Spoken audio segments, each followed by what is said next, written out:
Saludos mi gente de Timepiece 787, como les prometí vamos a traer videos sobre microbrands y tenemos uno de los microbrands que rompió récord en los últimos años.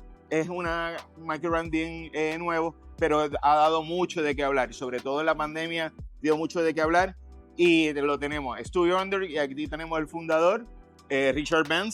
Nice to meet you. Good to meet you. Thank you for having me. And thank you for your time to this video. Okay? That's what I'm here for. Okay. Well, Pregunta número 1.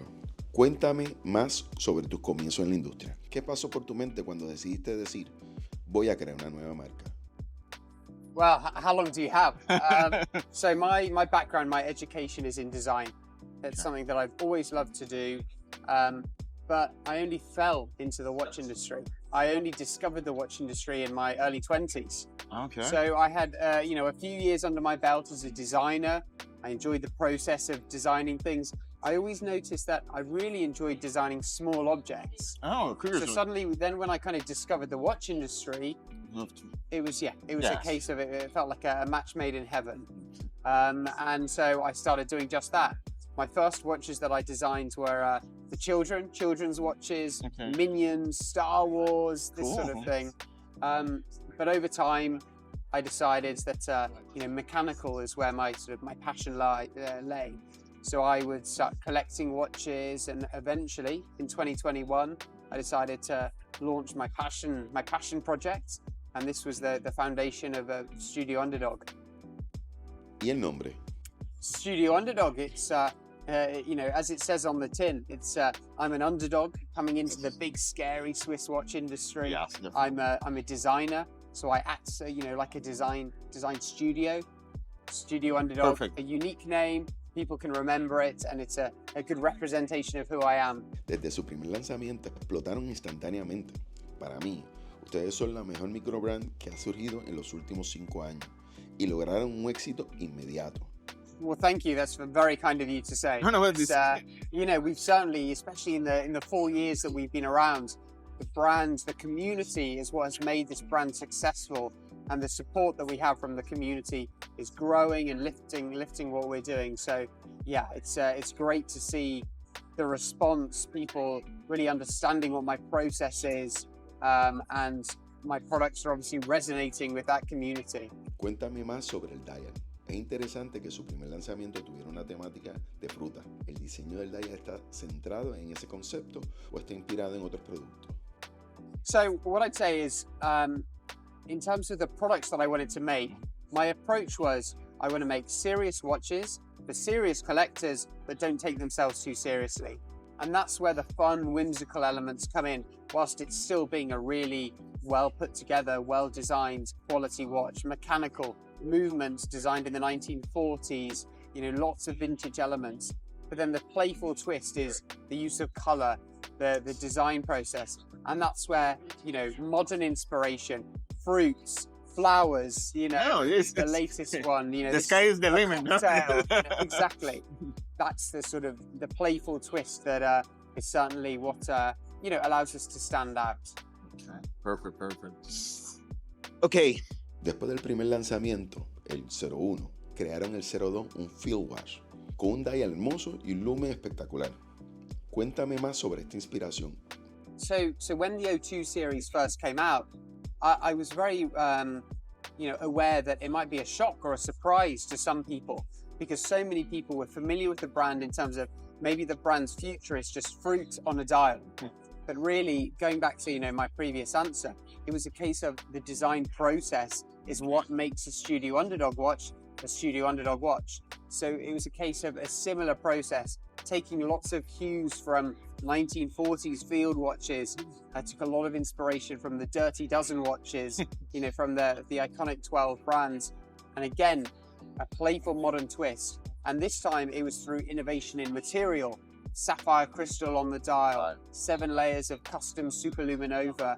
This was the playful twist, that separated itself, differentiated itself from that of the 01 series, while still, once you understand my process, you go, okay, this is a cohesive collection. Okay. Perfect. Y ese detalle de los tornillos en el centro, es simplemente espectacular. Well, I wanted, we had an opportunity to put those screws built into the case to make them hidden, but I wanted them to be front and center. Nice. So you can see the screws and you go, why are they there? And then you're learning about the dial and the complexity. So yeah, a design choice. Good touch, good touch. Ok. Después de eso, lanzaron varias colaboraciones hermosas, como Schmusser, Farer y ahora Sartori, Villard. En esa industria no es muy común ver este tipo de colaboraciones y ustedes lo están haciendo. ¿Cómo surgió esto? ¿Las otras compañías están abiertas a colaborar con ustedes en el diseño y trabajar en conjunto? Yes, well, so the challenge is working, with the brands that I want to work with. Part of the opportunity that I see with collaboration for Studio Underdog is it allows me to experiment with materials or mechanisms, movements, or calibers that I'm unable to do under my own brands, such as perpetual calendar with Moser, such as guilloche dial, on the Sartori VR. That requires a higher price point. So of course I want to be able to do that through collaboration. From the other brands, it's an opportunity for them to let their hair down, be creative, tell a story outside their comfort zone. That's fine. But I'm very aware that for the bigger brands at a higher price point, there's risks involved. Yeah. Working with a small independent like me. However, the brands that I end up partnering with are able to take those risks and reap the rewards to an extent in terms of build out their community thanks to the enthusiasm that there is and the understanding of the value in my design process. Perfect. Recientemente cambiaron el mecanismo de uno de sus relojes, el del dial de salmón. Incluso yo compré esa edición especial y vi que hicieron ese cambio.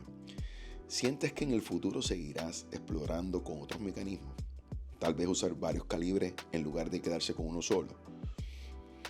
¿O te imaginas en algunos años poder desarrollar tu propio movimiento? I think for the time being we can do both. We can use some new movements. We can extend the colorways of the existing products as well. It's going to be a long time, if ever, before we have our own in-house movement. Okay. It's not something we're developing at the moment. Okay. The costs are huge, Yes. and most of what we do is, we're a value proposition brand to an extent. We're sub $1,000 for most of what we do. To have our own movement, there's a lot of challenges. Yeah, I know. But then maybe in the future, Maybe 20, 50 years time. No, Maybe. no. Okay. ¿Cuál es el futuro a corto plazo para Studio Underdog? ¿Más diseño, más colaboraciones o una nueva colección? A little bit of both. Okay. In the near future, I'm enjoying what collaboration allows me to achieve in terms of telling stories. As I said, of course, we're looking to extend our kind of current collection, but looking beyond that into the future, it's challenging.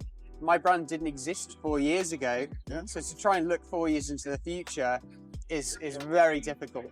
But what I would say is, what I want to make sure is in 10 years' time, I look back on the decisions that I make today and I'm proud of them. Yes. So that's what I'm thinking about. I want to make sure the decisions that I make today is something that I'll be comfortable with for the future of the brand. So that's the approach I have.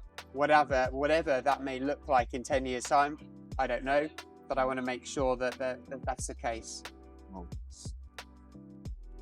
Hablemos del coleccionista nuevo, especialmente en el Caribe y en la comunidad de habla hispana, que es mi audiencia.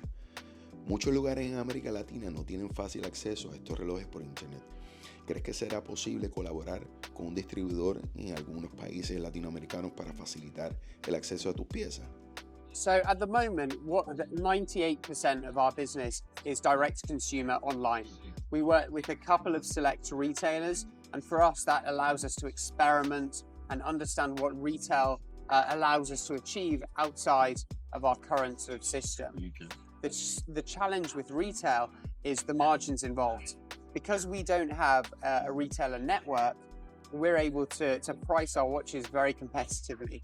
If the 01 series, if we're talking US dollars, for example, the 01 series, or maybe euros is better, or which is best? Oh, So we'll say US dollars is US dollars. So US dollars of the 01 series is around 650, 675. If we were working with retail, the watches would probably be 1,000, maybe 1,200 even for the same watches because of the retailer margins. So it's challenging. It's not something we're looking to grow out at the moment. Direct consumer is working for us, but who knows? Again, maybe in the long-term future of the brands, that could be a possibility. Tu marca ha caracterizado por lanzamientos limitados que se agotan rápidamente. Por ejemplo, has producido solo 200 piezas y se han vendido en menos de una hora. Además, el precio que ofreces es excelente para calidad de producto. ¿Has considerado aumentar la cantidad de unidades en el futuro para poder satisfacer la alta demanda?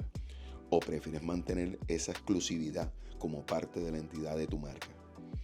So for limited editions, it's a slightly different setup. Limited or collaborations, I should say, is a different setup.